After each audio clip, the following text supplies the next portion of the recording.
Hi friends, I am Jyotilal. Once again, welcome to my chess vlog.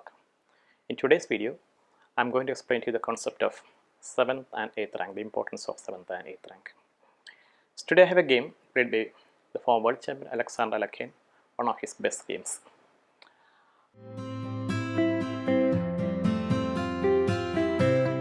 It was played in London 1922 against Yates. It starts with d4, knight f6, c4, e6, knight f3, d5, knight c3, bishop e7, bishop g5, castle, e3, knight bd7, rook c1, c6, queen c2, rook e8, bishop d3, d takes c4, bishop takes c4, and black played knight d5, inviting an exchange of pieces. White played knight e4 and was responded by f5. So now this is an odd move. As we can see here, this move has weakened the black's castle position seriously, has created a hole on e5, and there is a backward pawn on e6 quite weak, and also created a bad bishop on c8. So what is going to be the plan of white here? Since black is suffering from structural weaknesses like e5 and e6, white should initiate exchange of all the pieces that can protect the e5 square in accordance with the principle of structural weaknesses. White played bishop takes e7, queen takes e7, knight e d2, b5. Well, black is playing bit carelessly here, as we have to say, because this move also creates a similar weakness, this time on the queen side. We can see weakness on c5 and a backward pawn on c6. So this move b5 once again made the life of the bishop more difficult on c8. So after b5, bishop into d5, c into d5, castle. Let us take stock of the situation here. We can see black has got a bad bishop, an exposed king, a backward pawn on e6, a hole on e5, and the c5, c6 and c7 squares are all weak. After castling, a5 was played, knight b3. So white has got a clear plan now.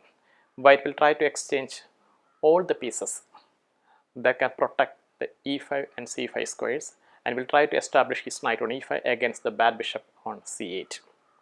Also, he has got the control over the c file, which will help him to penetrate into the black's position. So here, after knight b3, black continued with a4, knight c5, and white took back with the queen. And after the exchange of the queens on the c5 square, we can see a position with total domination for the white's pieces. He has got the c file, he has got the e5 square, he can place his knight over there, and black has got weak pawns on b5 and e6. So black played b4, white played rook f7. So we can see white dominating the open c file here.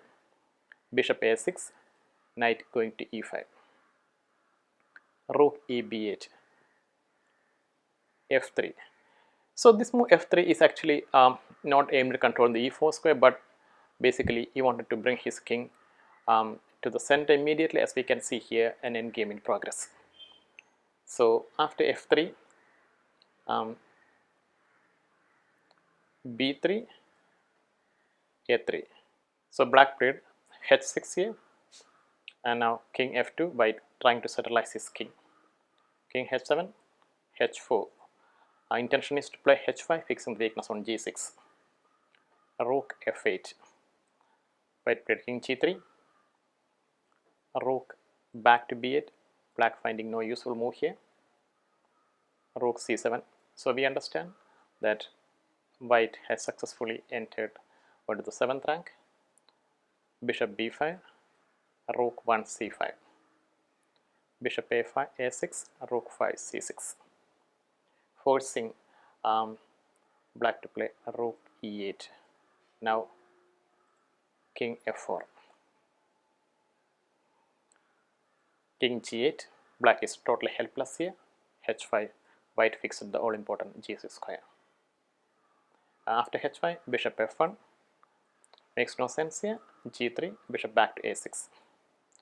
Black is making moves that makes no impact in the position here, and now comes rook f7, double his rooks on the 7th rank.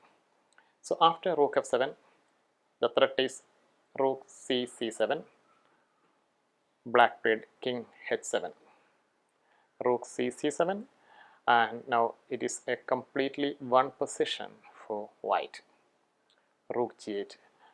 Now it's a completely winning position. White demonstrate an easy winning procedure, n d7, threatening knight f6.